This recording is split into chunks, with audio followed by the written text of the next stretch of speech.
Assalamualaikum warahmatullahi wabarakatuh.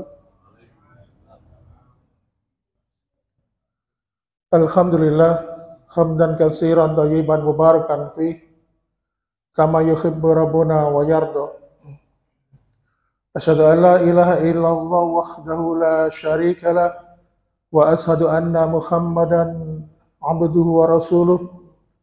Allahumma sholli wa sallim wa barik ala Muhammadin wa ala alihi wa ashabihi wa man tabi'ahum bi ihsanin yaumiddin. Fa ya ibadallah usikum wa nafsi bi taqwallah faqad fazal muttaqun. Qalau ta'ala fi kitabil karim a'udzu billahi samiil alim minas syaitonir rajim. Ya ayyuhalladzina amanu taqullaha haqqa tuqatih wa la tamutunna illa wa antum muslimun. Alhamdulillah, senantiasa kita bersyukur kepada Allah Subhanahu wa taala, di mana ketika kita ini diberikan kenikmatan oleh Allah Subhanahu wa taala. Manusia itu, kata para ulama, manusia hidup di dunia itu akan mendapatkan kesempurnaan nikmat apabila di dalam hidupnya dia mendapatkan dua kenikmatan sekaligus. Dua kenikmatan ini, kata para ulama, dibagi nikmat dunia dan nikmat akhirat. Nikmat dunia didasarkan dari sebuah hadis Imam Bukhari, di mana riwayat ini disampaikan oleh seorang sahabat yang bernama Imam Ibnu Abbas, salah seorang saudara sepupunya Rasul. Beliau pernah menyampaikan secara marfu, ya, artinya Rasul itu menyampaikan secara langsung. Kalau mauquf itu mengutip atau kalimat tidak langsung. Rasul mengatakan, nikmatani makbulun fihi makasur minan nas. Ada dua nikmat yang membuat manusia itu rugi. Ya. Apa dua nikmat itu? As-sihhatu wal faragh. Dua nikmat itu adalah sehat dan waktu luang. Maka apabila kita malam hari ini mendapatkan dua kenikmatan itu, kita diberikan kesehatan, diberikan waktu luang, maka sungguh nikmat dunia. Kata Rasulullah SAW, dihadirkan oleh Allah kepada kita. Maka kita harus bersyukur ketika kita diberikan jasad fisik jasmani yang sehat, yang kuat, maka kita gunakan kesempatan itu untuk menikmati rahmat dan nikmat-nikmat dari Allah Subhanahu wa taala. Karena kalau kita mengikuti teladan yang dicontohkan oleh baginda Nabi Muhammad SAW dan juga dicontohkan kepada seluruh sahabat, maka para ulama memberikan kesimpulan, tidak ada harga yang pantas untuk membayar semua kenikmatan yang telah Allah berikan, kecuali kenikmatan itu senantiasa dibayar dengan meningkatkan iman dan takwa kepada Allah Subhanahu wa taala. Itu nikmat dunia. Nikmat akhirat, ya, apabila hamba di dunia ini mendapatkan nikmat akhirat, didasarkan para ulama ini mendasarkan dari sebuah ayat di dalam Al-Qur'an surat Ali Imran ayat 85. A'udzu billahi minasyaitonir rajim. Wa man yabtaghi ghairil Islam dinan wa fala yuqbal minhu wa huwa fil akhirati minal khasirin. Ya. Barang siapa yang dulu dalam kehidupan dunia mencari agama selain daripada Islam, fala yuqbal minhu, maka agama tersebut tidak akan pernah diterima oleh Allah Subhanahu wa taala, wa huwa fil akhirati minal khasirin, dan di akhirat nanti dia digolongkan sebagai orang-orang yang rugi. Maka ketika kita ini hidup di dunia ini, kok kita ini kok tiba-tiba menjadi hamba-hamba yang dipilih oleh Allah, mendapatkan hidayah, mendapatkan inayah serta taufiknya. Hidayah, inayah, taufik itu beda, Pak, pengertiannya. Insya Allah mungkin narasumber yang lain akan memperdalam pembahasan tersebut. Ma'asyiral muslimin, tentu ketika kita diberikan kesempatan oleh Allah beriman dan bertakwa kepadanya, itu adalah suatu kenikmatan. Kenapa? Karena banyak sekali saudara-saudara kita yang meninggalkan kehidupan dunia ini tidak dalam keadaan iman. Banyak bayi yang lahir dari rahim seorang ibu yang tidak beriman dan tidak mengenal Allah. Bahkan banyak orang yang dari lahir sampai mati pun tidak pernah mengenal Allah. Tetapi ketika kita diberikan hidayah, diberikan petunjuk oleh Allah, hingga kita dijadikan sebagai hamba-hamba yang taat, maka itu adalah sebuah anugerah dari Allah. Karena kita tidak pernah milih, Pak.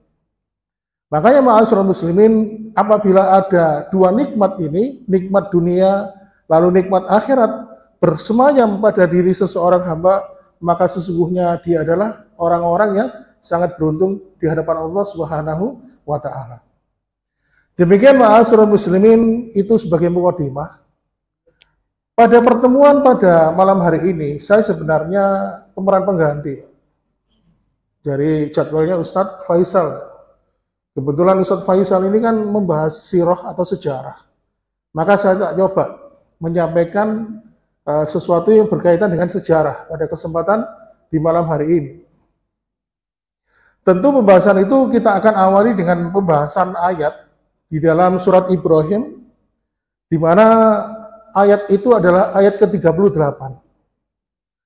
Jadi surat Ibrahim ayat 38 itu adalah sebuah doa Nabi Ibrahim, ya, ketika diperintahkan oleh Allah membawa anak dan istrinya untuk menuju ke lembah yang namanya Bakah. Sehingga lembah itu akhirnya berganti nama menjadi Mekah. Di situ ketika Nabi Ibrahim meninggalkan anak dan istrinya, kebetulan Ismail itu belum genap 1 bulan usianya, ditinggalkan begitu saja. Lalu kemudian menangislah, betapa sedihnya. Karena lembah yang akan berganti nama Mekah itu lembah yang tandus.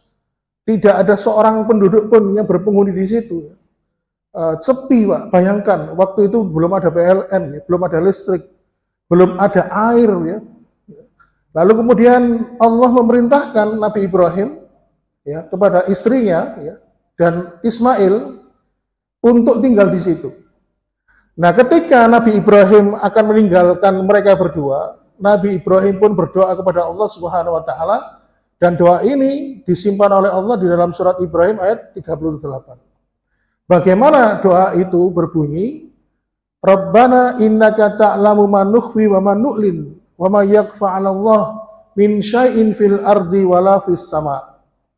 Ya Tuhan kami, sesungguhnya Engkau mengetahui apa yang telah kami sembunyikan dan apa yang kami tampakkan, dan tidak ada sesuatu pun yang tersembunyi bagi Allah, baik yang ada di langit maupun yang ada di bumi.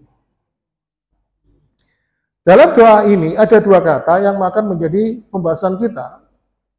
Pertama, di situ ada kata manukfi, yang tersembunyi di dalam hati. Kemudian ada kata wamanu'lin, yaitu yang nampak. Ya, apa yang nampak waktu itu? Yaitu tetesan air mata Nabi Ibrahim ketika akan meninggalkan anak dan istrinya. Nah, ternyata waktu itu di zamannya Nabi Ibrahim itu sudah ada syariat pegat atau cerai. Dan inilah contoh seorang wanita soleha ketika dia ditinggalkan oleh suaminya berdua dengan anaknya di tempat yang gelap, kalau malam hari sunyi, kering kerontang, tidak ada air, karena waktu itu belum menjadi sebuah areal kawasan pemukiman.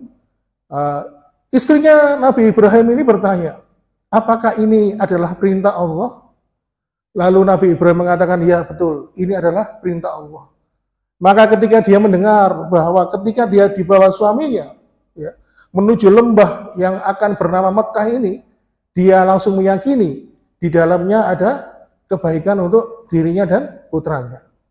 Ma'asyiral muslimin wa zumratal mu'minin rahimakumullah.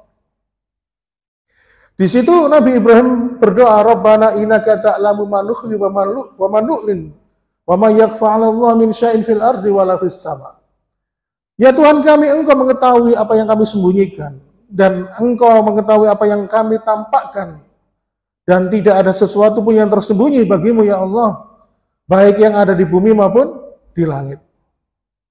Jadi ma'asyiral muslimin, Nabi Ibrahim ketika meninggalkan Hajar dan Ismail itu menghadapkan wajahnya ke arah Baitul Maqdis. Ya. Jadi seakan-akan muncul di situ kesedihan.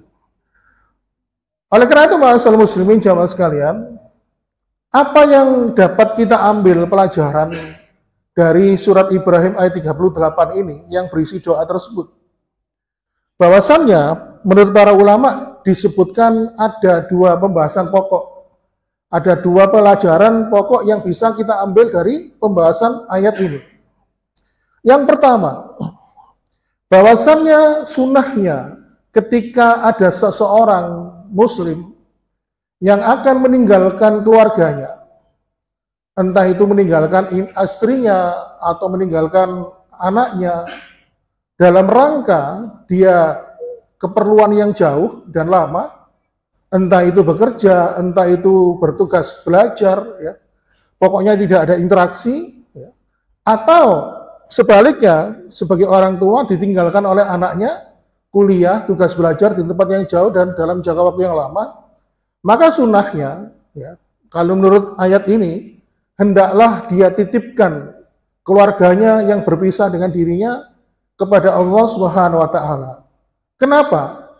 Karena ada keterikatan, ya, antara mereka dengan Allah Subhanahu wa Ta'ala. Dan ternyata ma'asyiral muslimin, kalau kita menitipkan, ya, keluarga kita yang jauh dengan kita kepada Allah, maka Allah pun menerima titipan hambanya. Makanya kadang-kadang kalau kita sering melihat, ya, ada seorang istri atau seorang ibu berangkat jadi TKI di luar negeri, ya, ternyata suaminya nyari yang lain. Ini sering kita lihat. Terus kemudian di video call, ini loh hasil kerja kerasmu di luar negeri bekerja, tampak dibangunkan sebuah rumah, di foto rumahnya sampai video call. Ternyata begitu dia kontraknya habis pulang ke Indonesia, si wanita ini kecewa. Baru mengetahui ternyata rumah yang biasa dibuat video call itu adalah rumahnya tetangga. Bayangkan. Ada mungkin seorang bapak, ya, ini juga sering terjadi, karena sering muncul berita, ditinggal tugas, biasanya pelayaran, ya, ternyata istrinya nggak tahan, tergoda sama laki-laki lain. Atau mungkin, ya, banyak kasus lah. Maka apabila dihadapkan dengan kondisi tersebut sehingga harus LDR, maka sunnahnya kita harus mengamalkan dari Nabi Ibrahim ini, menitipkan keluarganya kepada mereka, ya, menitipkan keluarganya kepada Allah Subhanahu wa Ta'ala. Jadi sebenarnya gini, Pak, Nabi Ibrahim itu bertemu, berinteraksi dengan putranya yang bernama Ismail itu hanya 4 kali, jarang ketemu. Tetapi yang jadi pertanyaan, kenapa Nabi Ibrahim sebagai seorang ayah, figur ayah, jarang bertemu dengan putranya, tapi kok bisa menghasilkan sosok manusia unggul seperti Ismail? Ternyata Nabi Ibrahim meminta kepada Allah Subhanahu wa Ta'ala dengan perantara apa? Doa. Makanya doa ini yang kita haturkan kepada Allah Subhanahu wa Ta'ala bisa menjadi perantara kita. Misalnya kalau kita punya anak jauh dari kita, mungkin sedang mondok atau kuliah atau kerja, ya, supaya terjadi interaksi itu kita doakan, ya Allah, lindungilah dia, jagalah dia, pokoknya kita pasrahkan kepada Allah. Karena sesungguhnya dengan doa inilah yang mampu menjaga keluarga kita nanti. Maka seandainya tadi ada seorang bapak yang misalnya meninggalkan istrinya kerja pelayaran, sebelum dia berangkat, dia sudah titipkan kepada Allah, maka hal-hal yang tidak diinginkan pun tidak terjadi. Begitu juga dengan seorang ibu tadi yang dipaksa keadaan harus menjadi tenaga kerja wanita ke luar negeri. Kalau dia mengamalkan ayat ini, insya Allah pasti Allah akan menjaga apa yang dititipkan hambanya untuknya. Ma'asyiral muslimin wal sumratul mu'minin rahimakumullah. Jadi dalam hal ini, dalam surat Ibrahim ayat 38 ini, Nabi Ibrahim memberikan keteladanan tentang tanggung jawab seorang ayah. Kadang-kadang sekarang ini kan lagi banyak, ya, podcast-podcast, ya, seperti psikologi klinik dan sebagainya, itu kan mementingkan dengan figurnya ayah. Ya. Figur ayah itu merasakan kehadiran ayah, peran ayah dan perhatian ayah. Walaupun secara fisik tidak dapat dipenuhi, mungkin perhatian itu mungkin bisa di WA. Seperti guru saya dulu pernah menjadi anggota Komnas HAM, ya. Beliau orang Terawas, ya, walaupun jarang pulang, anaknya di WA. Sudah sholat atau belum? Sudah makan belum? Jadi perhatian itu diberikan. Tentunya semua keluarganya didoakan kepada Allah Subhanahu wa Ta'ala agar diberikan perlindungan. Ma'asyiral muslimin wa sumratal mu'minin rahimakumullah. Ketika Nabi Ibrahim memalingkan wajahnya ke Baitul Maqdis, Lalu dia berdoa kepada Allah, Rabbana innaka ta'lamu ma nukhfi wa ma nu'lin. Nabi Ibrahim pun sedih. Sedihnya kenapa? Sudah lama mendambakan putra, ya, kehadiran seorang anak, begitu diijabah keinginannya oleh Allah, lalu diperintahkan untuk meninggalkan mereka di tempat yang kelak menjadi kota Mekah. Nah, kesedihan di sini itu manusiawi, Pak. Kesedihan di sini itu bukan aib. Bahkan junjungan kita Nabi Muhammad SAW itu pun juga sedih. Sampai-sampai ketika beliau itu mengalami sebuah tahun, di mana tahun itu dinamakan Amul Husni, tahun yang penuh dengan kesedihan. Dan tahun itu dinamakan Amul Husni karena apa? Dia banyak ditinggalkan oleh keluarga yang dicintainya.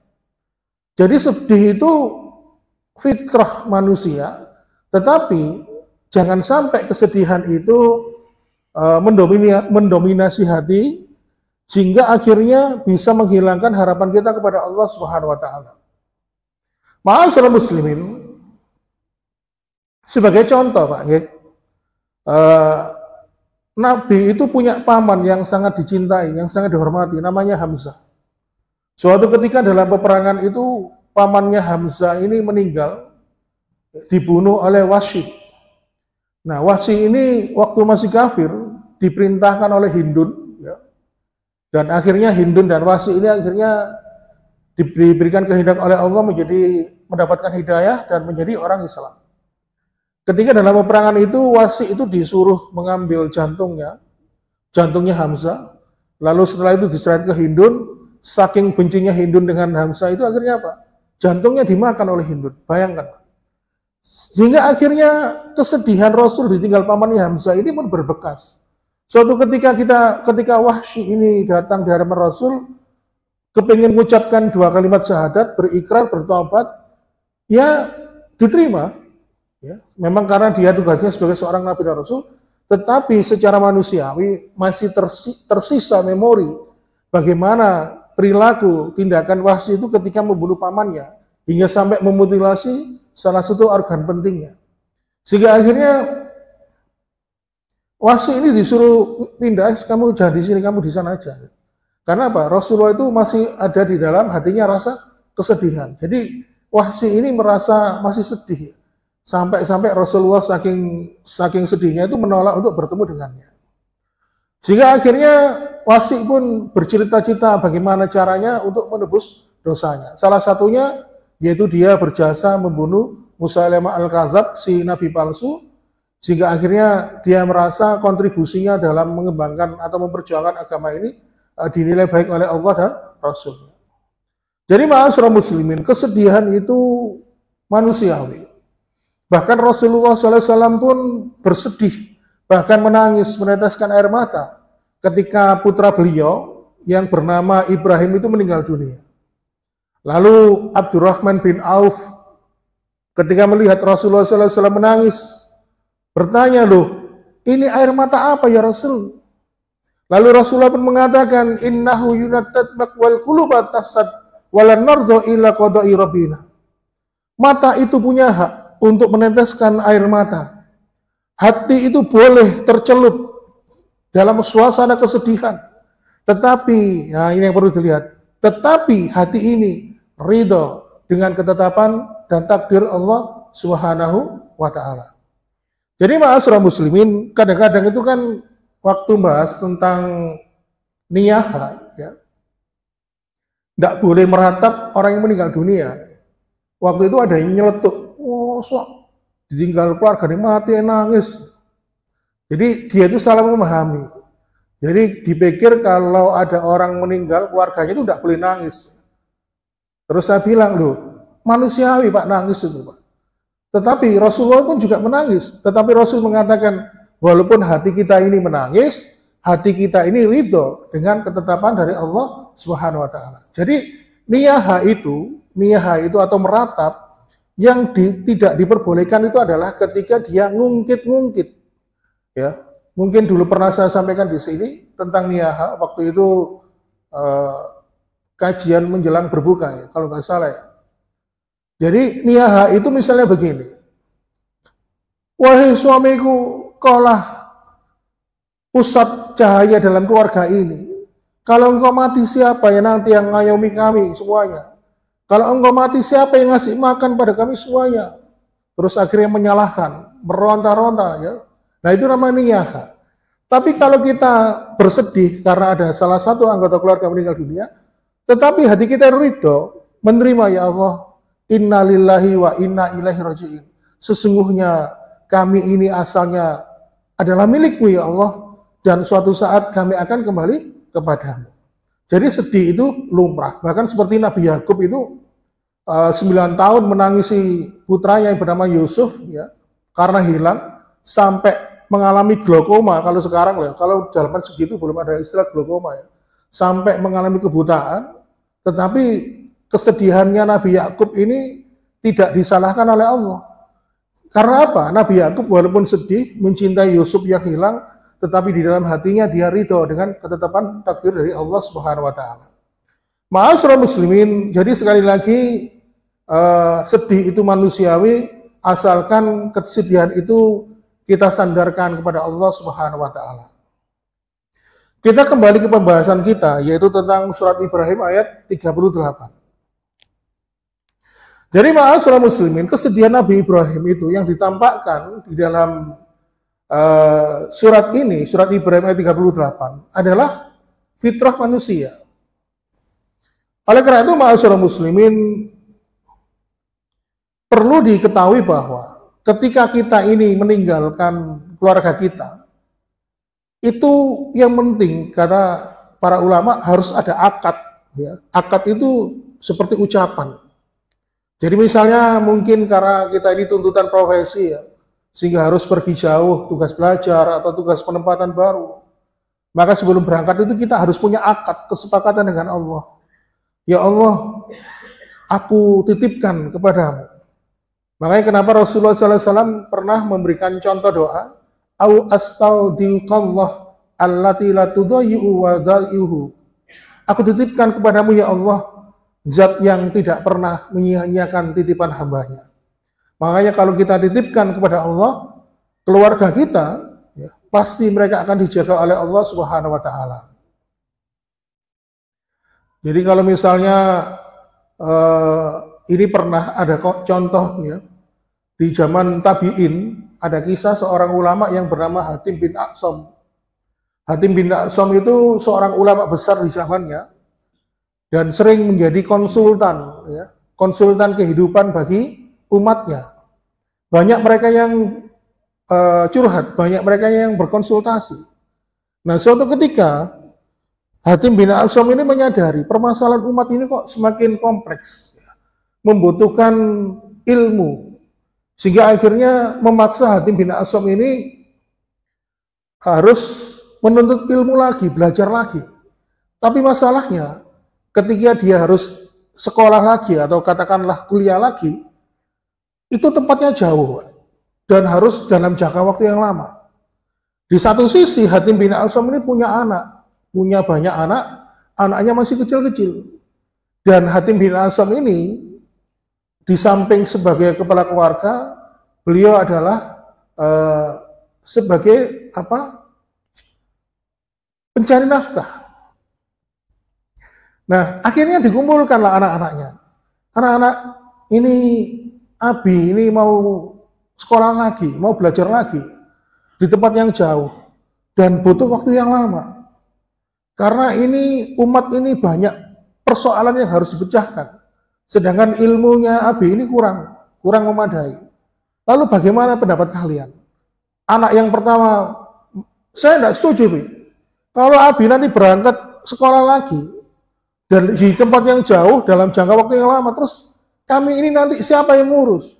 Sedangkan engkau adalah kepala keluarga dan pencari nafkah, siapa yang nanti memenuhi kebutuhan kami? Jadi anaknya kurang lebih 5 atau 7 ya, tidak disebutkan secara pasti di situ. Tetapi salah satu anaknya yang paling bungsu, seorang putri, ya, masih usia TK lah ya, usia TK berarti usia 5 atau 6 tahun, ngangkat tangan, "Wih, saya setuju Abi belajar lagi di tempat yang jauh walaupun menempuh waktu yang lama. Dan saya yakin Allah lah yang akan menjaga kami. Allah lah yang akan memenuhi kebutuhan kami. Hingga akhirnya pendapat dari putri bungsunya Hatim bin Asam ini menjadi penguat bagi dirinya. Baiklah kalau gitu, saya setuju dengan pendapatmu. Akhirnya Hatim bin Asam pun mengangkat tangannya berdoa, ya Allah, aku titipkan istriku, anakku kepadamu ya Allah. Ya. Allati la tudayyu.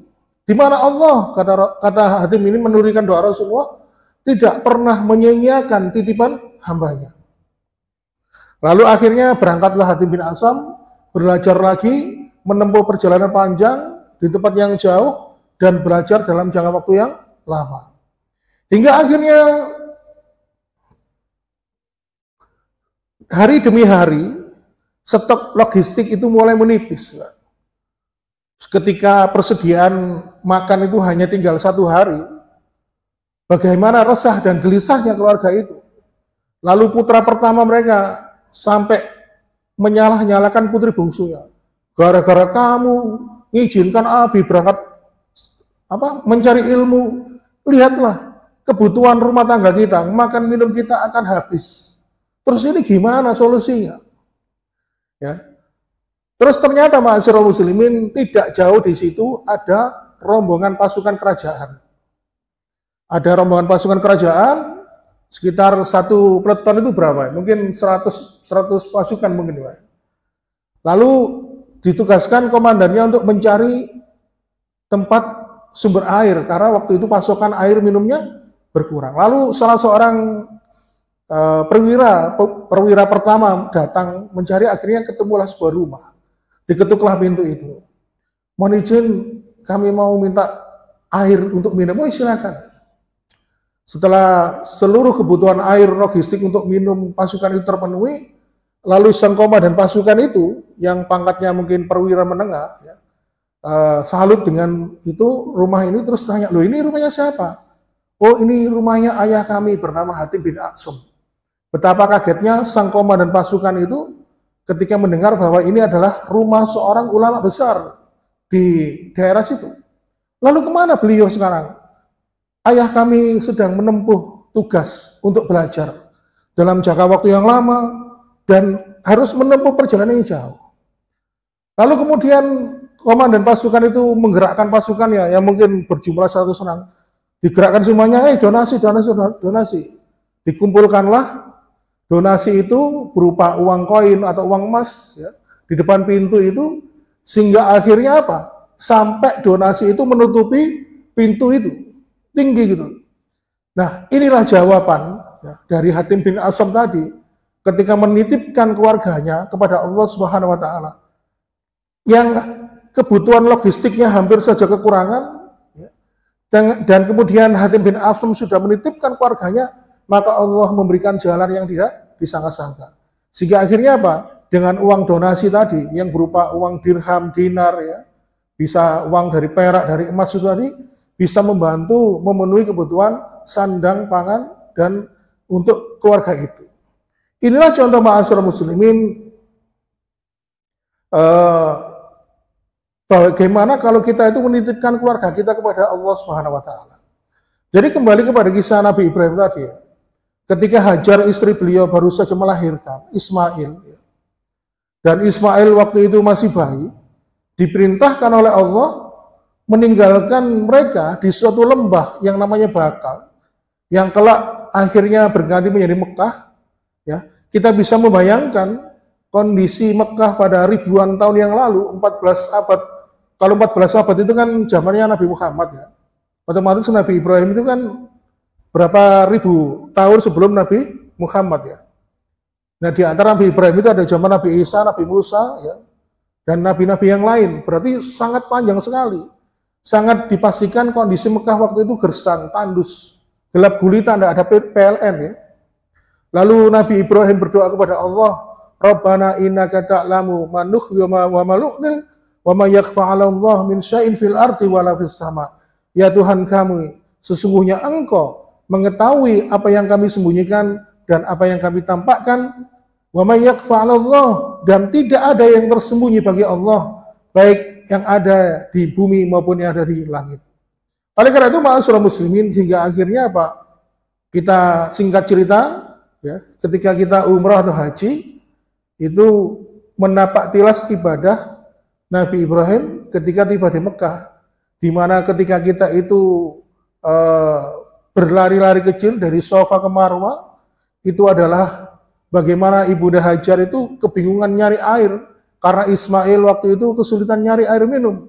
Lalu saking gelisahnya Ismail menangis, kakinya menepuk-nepuk tanah, sehingga muncullah air yang akhirnya kelak menjadi Zam-Zam. Jadi peristiwa yang ada di sini, ya, di lembah Mekah itu akhirnya menjadi salah satu syariat yang akhirnya kita adopsi sebagai umat Islam, umatnya Muhammad, untuk mengikuti syariat dari Nabi Ibrahim alaihissalam. Ma'asyiral muslimin,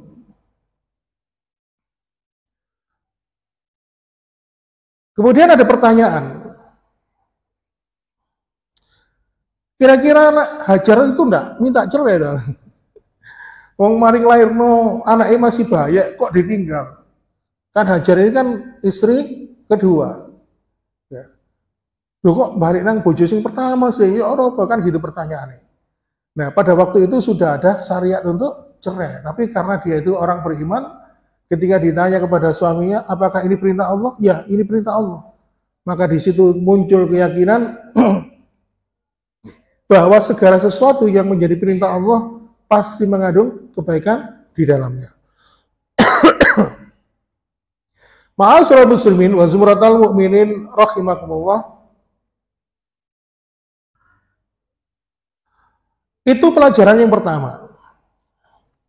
Bahwasannya surat Ibrahim ayat 38 ini, pelajaran pertama adalah hendaklah sunahnya kita ini menitipkan keluarga kita kepada Allah apabila kita meninggalkan mereka atau kita ditinggalkan oleh mereka, ya, agar senantiasa Allah menjaga mereka, karena sesungguhnya kata Rasulullah, Allah tidak pernah menyia-nyiakan titipan hambanya.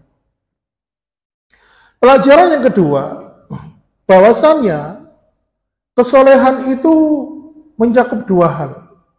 Selama ini kita mengenal kesolehan itu sifatnya jasmani, fisik, secara zahir, ya. Kita berangkat ke masjid, ya. Kita melakukan sholat tahajud, kita melakukan apa? Puasa sunnah atau puasa fardu, kita melakukan ibadah haji dan umroh, semuanya tampak. Nah, yang tampak di dalam pandangan manusia itu namanya kesolehan lahiriah. Tetapi di dalam surat Ibrahim ayat 38 ini tidak hanya mengajarkan kesolehan secara lahiriah, tidak hanya mengajarkan kesolehan secara zahir, tetapi juga mengajarkan kesolehan secara batin, soleh hatinya.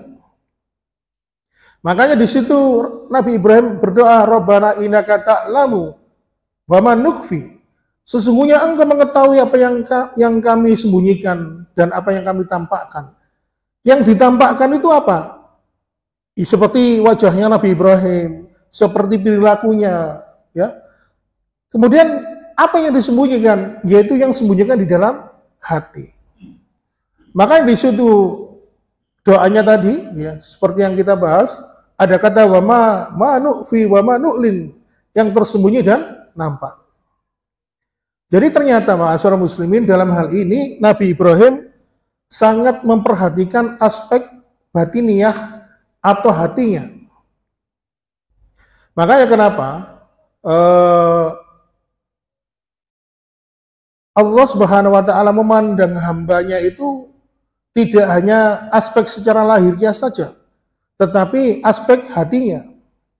Makanya ada salah seorang ulama, ya, yang bernama Syekh Shalih Fauzan, mengatakan ibadah itu ada ibadah dohir dan ibadah batin. Ibadah dohir itu apa? Ya sholat, puasa, sedekah, bayar zakat, ya, kemudian haji dan umroh. Terus ibadah batin itu apa? Ikhlas, tawakal, mencintai sesama seorang mukmin, ya.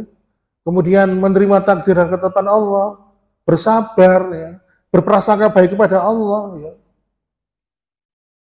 Dan ibadah hati ini, kata para ulama, menjadi salah satu objek yang dinilai oleh Allah Subhanahu wa taala. Ma'asyiral muslimin, menurut Imam Ibnul Qayyim Al-Jauzi, ketika manusia itu tidak bisa diganggu melewati ibadah zahirnya, maka setan akan mencoba mengganggu lewat ibadah hatinya. Bagaimana caranya? Setan membiarkan dia melakukan ibadah, dibiarkanlah sholat, dibiarkanlah dia haji dan umrah, ya, dibiarkanlah dia melakukan amalan-amalan yang lain. Tetapi hatinya digoda oleh setan sehingga dia jatuh terjerembab dalam perbuatan hati yang akhirnya menjadi berantakan.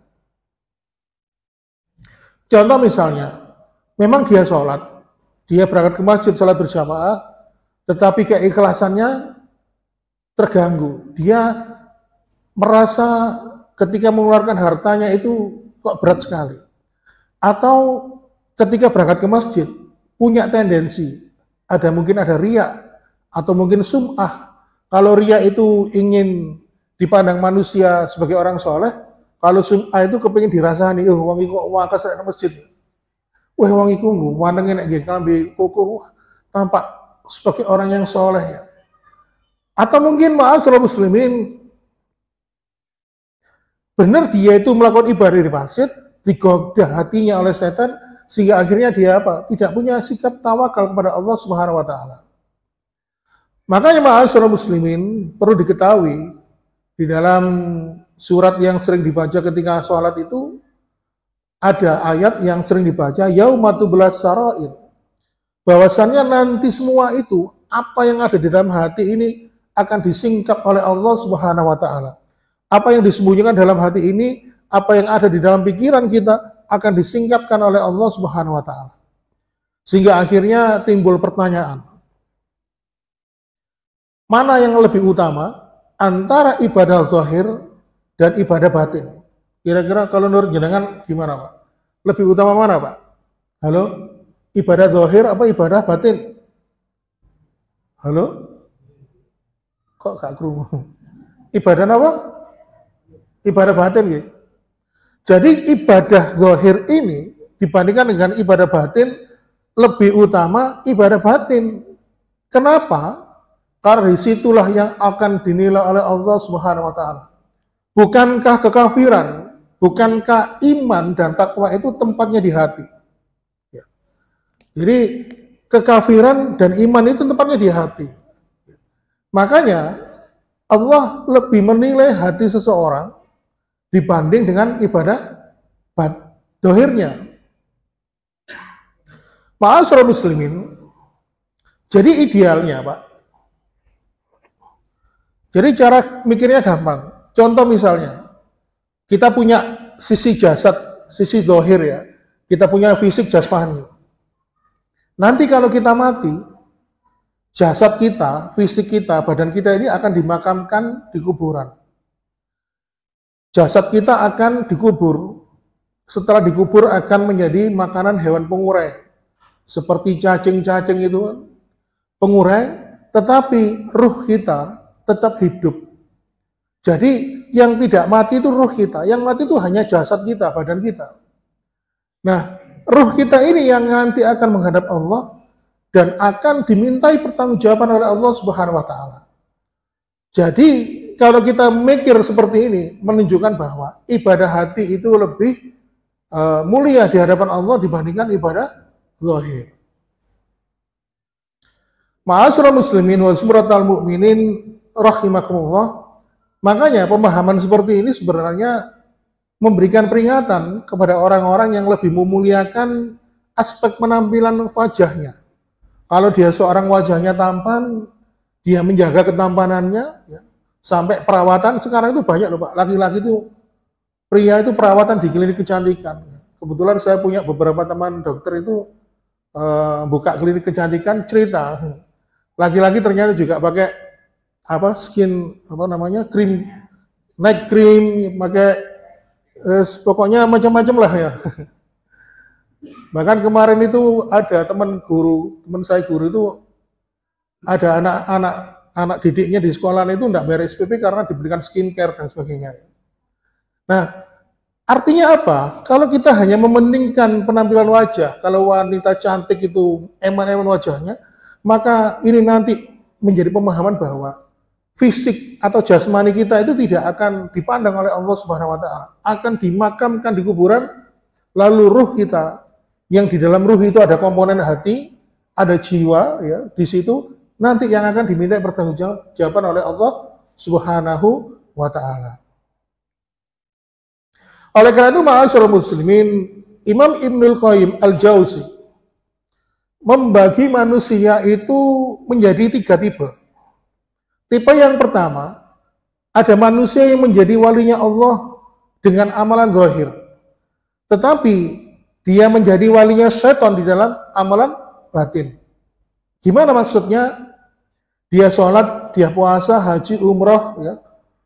Tetapi dia tidak punya rasa cinta kepada Allah, tidak punya rasa ridho terhadap takdirnya Allah, dan tidak mempunyai sifat keyakinan yang tinggi terhadap ketetapan dari Allah Subhanahu wa taala.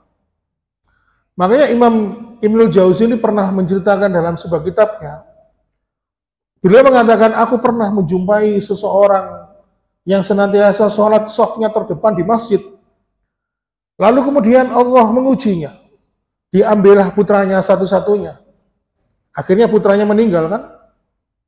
Maka ketika anaknya wafat itu, laki-laki soleh tadi yang senantiasa sholat di saf terdepan, dia menggugat takdir, ya Allah, kenapa kau ambil anakku? Ya Allah, kenapa kau mengambil putra kesayanganku? Dia adalah anakku yang satu-satunya. Sudah lama aku mendambakan sehingga aku dulu pakai bayi tabung, katakan begitulah. Tapi kenapa ketika kau hadirkan kau ambil? Dia menggugat takdir. Lalu kemudian apa, ma'asyiral muslimin? Inilah bentuk contoh orang yang soleh secara zahir, tetapi secara hati, secara batin dia tidak soleh. Makanya Imam Ibnul Jauzi mengatakan terkadang ada manusia yang zahirnya seperti walinya Allah, tetapi belum tentu amalan hatinya itu bersih. Ma'asyiral muslimin wa zumratal mu'minin rahimakumullah. Inilah yang menjadi kesadaran kita ketika Nabi Ibrahim berdoa manukhfi wa manu'lin, yang tersembunyi dan yang nampak. Oleh karena itu perlu diketahui ketika ada orang yang menggugat takdir, Pak Nyai, walaupun dia itu bersedekah nilainya besar, tetapi dia suatu ketika pernah menggugat takdirnya Allah Subhanahu wa taala, maka Rasul pernah menyatakan, ma qabilallahu minka ahadan hatta tu'mina bil qadri wala anfaqta misla jabala uhudin fima makna. Kalau ada orang yang berinfak berupa emas sebesar gunung Uhud, kata Rasulullah, tetapi ketika di satu sisi dia tidak bisa menerima takdir dan ketetapan Allah, maka sedekahnya tadi, emas sebesar gunung Uhud, tidak akan pernah diterima oleh Allah Subhanahu wa ta'ala. Masih ada beberapa poin, tetapi karena kita harus disiplin dengan waktu, sudah memasuki waktu Isya, alarmnya sudah bunyi, maka kita harus mengakhiri. Mohon maaf bila ada kekurangan dalam penyampaian ini, karena sesungguhnya saya hanya mencatat, lalu saya rangkum, lalu saya sampaikan kepada panjenengan, dan belum tentu saya ahli, ya, karena saya hanya penuntut ilmu. Saya bukan ahli ilmu, karena saya hanya ingin mempraktekkan bahwasanya orang beriman itu harus punya sisi apa? Sisi dakwah. Kita nanti akan dimintai pertanggungjawaban oleh Allah setiap diri kita nanti. Apakah kita sudah pernah menyampaikan tentang agama ini atau menyampaikan, mengajak orang tentang agama ini. Walaupun kalau kita ini bukan penceramah, bukan ustadz, bukan kiai, tetapi peran dakwah itu bisa kita gapai mungkin dengan memberikan keteladanan kepada anak istri kita, menegur keluarga kita mungkin ada yang berbuat kesalahan dengan cara yang baik atau dengan cara yang lain. Jadi saya pada malam hari ini hanya mengamalkan dari sekian banyak sunnah, yaitu tentang mengajak kepada kebaikan. Karena di dalam surat Yunus disebutkan kul hadi sabili adu ilallah, Katakanlah Muhammad, inilah jalanku, yaitu jalan apa? Mengajak manusia kepada jalannya Allah Subhanahu wa taala. Jadi sekali lagi mohon maaf bila ada kekurangan. Semoga apa yang kita paparkan pada kesempatan di malam hari ini memberikan manfaat, dan marilah kita tutup kesempatan di malam hari ini dengan doa kafaratul majelis. Subhanakallahumma wa bihamdika asyhadu an la ilaha illa anta astaghfiruka wa atubu ilaik. Wassalamualaikum warahmatullahi wabarakatuh.